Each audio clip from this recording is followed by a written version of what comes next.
నమస్తే, welcome to our channel. నేను మీ పద్మావతి. ఈరోజు మనతో పాటు సీనియర్ జర్నలిస్ట్ భరద్వాజ్ గారు ఉన్నారు. అయితే ఆయనతో మాట్లాడి మరిన్ని విషయాలు తెలుసుకునే ప్రయత్నం చేద్దాం. మీరు కూడా చూసేసేయండి. నమస్కారం సార్. సార్, యాక్చువల్గా బాలకృష్ణ గారి కొత్త సినిమా డాకు మహారాజ్కి సంబంధించి ట్రైలర్ అయితే రిలీజ్ అయింది. అయితే ఇందులోని మనకి ఆ ట్రైలర్ అంతా కూడా చూస్తుంటే ఒక పెద్ద యుద్ధమే చూడబోతున్నాం అనేది చాలా క్లారిటీగా అర్థమవుతుంది. అందులో రాజెవరు, మంత్రి ఎవరు, అసలు ఏంటి అక్కడ స్టోరీ అనే దాని గురించి మనం మాట్లాడుకుంటే, మరి ముఖ్యంగా పాడి పంటల గురించి, అంటే పంటల గురించి ఆలోచిస్తూ పశుపక్షాదుల గురించి ఆలోచిస్తూ ఇదంతా ఆగిపోతుందా అంటూ ఒక ఓట్ కూడా మనకి వినిపించింది.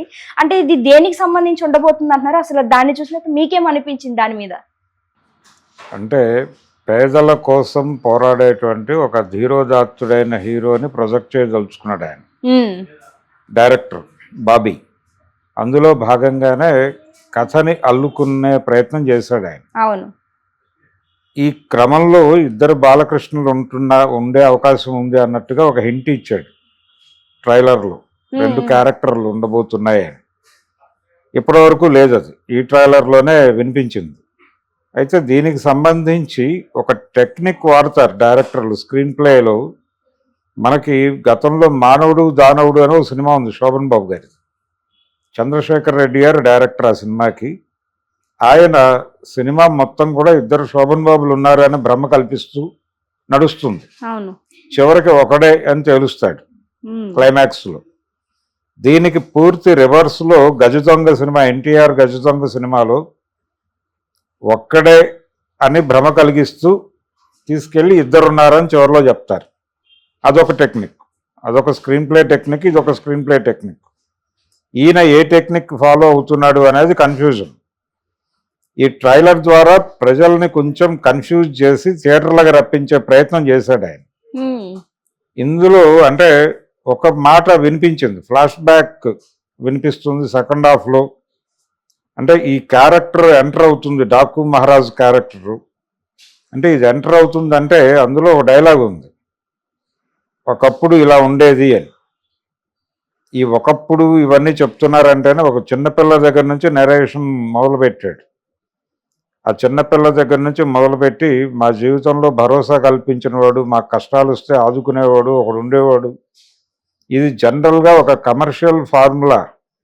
అంటే ప్రజలందరి పీడిత ప్రజలందరూ కూడా ఎవరో వచ్చి కాపాడుతారు అని ఎదురు చూస్తూ దెబ్బలు తింటూ ఉంటారు నిరంతరం. చివరికి ఆ రక్షకుడు వచ్చి వీళ్ళందరినీ కాపాడుతాడు. ఇది రాబిన్ హుడ్ థియరీ అంటారు. ఈ రాబిన్ హుడ్ థియరీ ప్రకారం అక్కడ ఒక డాకు మహారాజుని పట్టుకొచ్చారు. ఈ డాకు మహారాజు క్యారెక్టర్కి ఈ ట్రైలర్ చూస్తే అర్థమయ్యేది ఏంటంటే, డాకు మాన్సింగ్ అని ఒకప్పుడు చంబల్వాలిలో ఒక దొంగ ఉండేవాడు నిజంగానే. ఆయన ప్రజల కోసం చాలా చేసేవాడు, అక్కడ దొంగతనాలు చేసేవాడు, తన డబ్బుల్లో చాలా వరకు ప్రజల కోసం ఖర్చు పెట్టేవాడు. ఆయన్ని పట్టుకోవడానికి వెళ్ళిన పోలీస్ టీంలు అలాగే ఇంటెలిజెన్స్ వాళ్ళు జనంలో ఉండి ఆయన జనంతో మాట్లాడుతుండగా విన్నారు ఆయన ఉపన్యాసాలు. విన్న తర్వాత వాళ్ళు వచ్చి నివేదికలు రాశారు, ఆయన దొంగలా లేడు, ప్రజల నాయకుడిలా ఉన్నాడు, ఆయన ప్రజల సమస్యల మీద చాలా స్పష్టమైన అవగాహనతో మాట్లాడుతున్నాడు అని రాశారు అప్పట్లో. ఇది రికార్డుల్లో ఉంది. సో అతని లైఫ్ ఏదో కొంత తీసుకుని సినిమాలో వాడే ప్రయత్నం చేశారు అనేది ఈ ట్రైలర్ చూస్తే అర్థమవుతుంది. ఇలా ఆ క్యారెక్టర్ని ఎలివేట్ చేస్తూ ప్రజలని బాధలకి గురి చేయటం అనేది కార్పొరేట్ కంపెనీల నుంచి జరగచ్చు.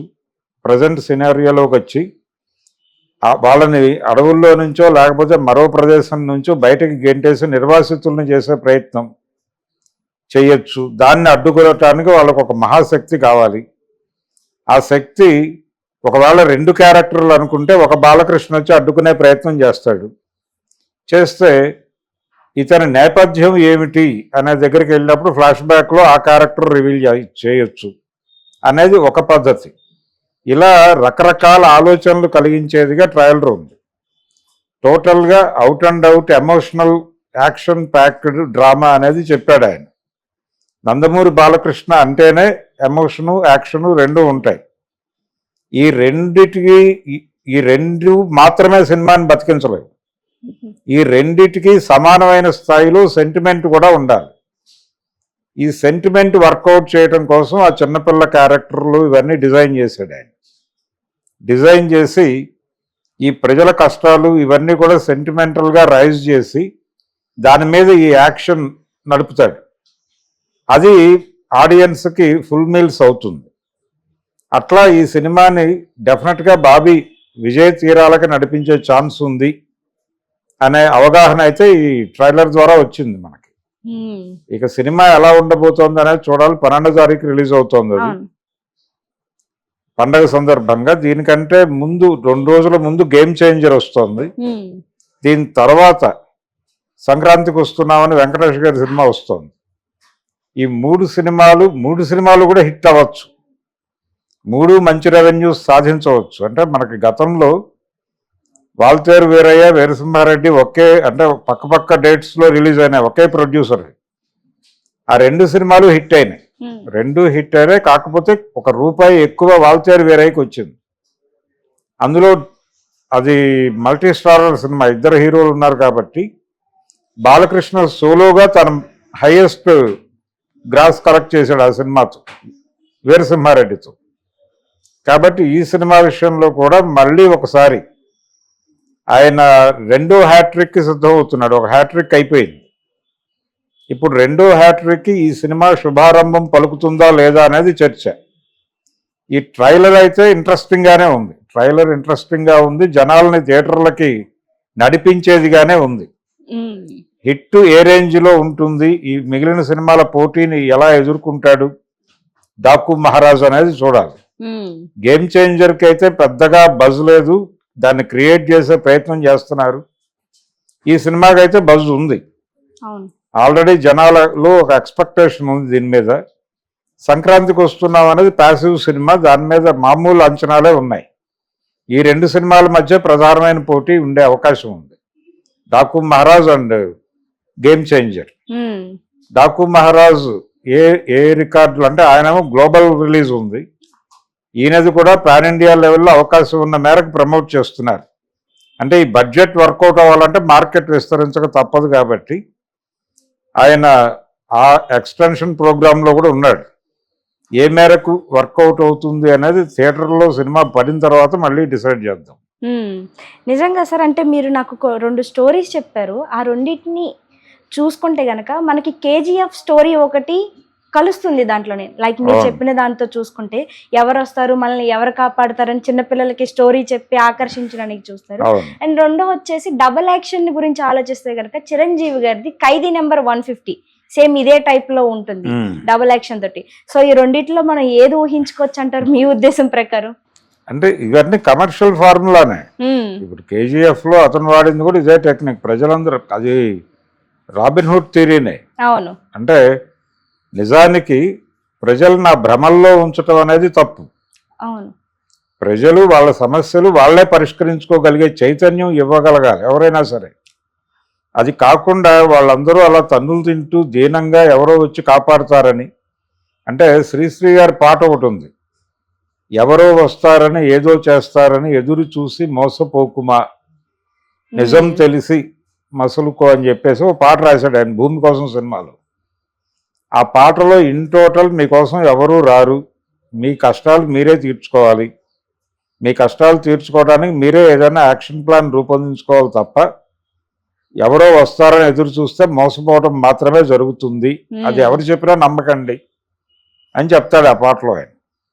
దాదాపుగా అదే చెప్పాలి. కానీ కమర్షియల్ ఫార్ములాలో హీరోని ఎమర్జీ చేయాలంటే ఇదే పద్ధతి.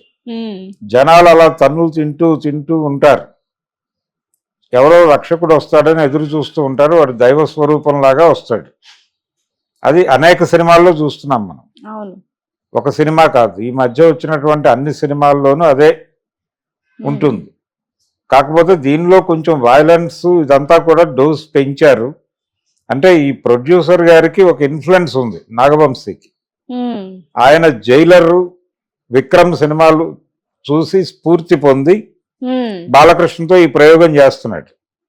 అందుకని ఆ సినిమాల తాలూకా ప్రభావం కూడా ఉంటుంది ఈ సినిమా మీద. అందుకని యాక్షన్ ఎపిసోడ్స్ చాలా గ్రాండ్ గా ఉంటాయి. అది డాకు మహారాజ్ సినిమా గురించి నా అభిప్రాయం. నిజంగా సార్, మీరు చెప్పిన దాన్ని బట్టి ఆలోచిస్తుంటే ఈ సినిమాపై ఇంకా భారీ అంచనాలు నెలకొంటున్నాయి. మరి సక్సెస్ అనేది ఏ విధంగా వస్తుంది అనేది రిలీజ్ అయిన తర్వాత చూడాలి మీరు అన్నట్టుగాను. బట్ అంతవరకు కూడా ఈ ఏదైతే ఇవి రిలీజ్ అవుతున్నాయి ఇవన్నీ కూడా ప్రతి ఒక్కరిని ఆకర్షిస్తున్నాయి థియేటర్ వైపు. అంటే 3 సినిమాలు సస్టైన్ అవ్వచ్చు, 3 సినిమాలు హిట్ చేసేటువంటి కెపాసిటీ సంక్రాంతి పండగకు ఉంటుంది. ఈ సినిమా చూసి ఇమ్మీడియట్ గా ఆ సినిమాకి వెళ్ళిపోతారు జనాలు. అవును, ఆ పండగ హాలిడేస్ ఉంటాయి, కొంత వెసులుబాటు ఉంటుంది, సరదాగా 2-3 సినిమాలు చూస్తారు. చూసే పరిస్థితి ఉండేది ఇదివరకు. ఇప్పుడు ఎంతవరకు ఉంటుంది అనేది ఒక డౌట్. ఎందుకంటే జేబులు ఖాళీ అయిపోతాయి. గతంలో ఏంటంటే 20 రూపాయలు 50 రూపాయలు మాక్సిమం 100 రూపాయల టికెట్లు ఉన్నప్పుడు ఒక 1000 రూపాయలు 1500 పెట్టుకుంటే 2-3 సినిమాలు చూసేవాళ్ళు. అప్పుడు పెద్ద ఇష్యూ కాదు, థియేటర్ ఆడియన్స్ ఫ్రెండ్లీగా ఉండేది. ఇప్పుడు అలా లేదు కాబట్టి 3 సినిమాలు చూసే పరిస్థితి ఉంటుందా? రెండోది వీళ్ళు 600 రూపాయల టికెట్లు అమ్ముతాం అంటున్నారు. దాదాపు తెలంగాణ ప్రభుత్వం కూడా అదే చెప్పచ్చు.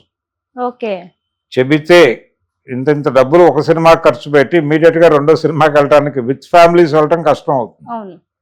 అందుకని ఏదో ఒక సినిమా చూస్ చేసుకుని ఒకటి ఓటీటీకి ఆప్షన్ పెట్టుకుంటారు.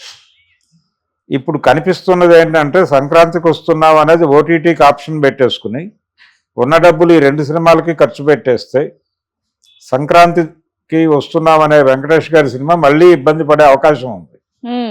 అందుకని ఆల్రెడీ పుష్ప 2కి చూసాం. అది పుష్ప 2 రిలీజ్కి ముందు వారం రిలీజ్ అయిన చిన్న సినిమాలు ఏవి కూడా థియేటర్లో జనాల్ని రప్పించలేకపోయినాయి. కారణం ఏంటంటే జనాలందరూ డబ్బులు దాచేసుకున్నారు పుష్ప కోసం. అందుకని బడ్జెట్స్ వీక్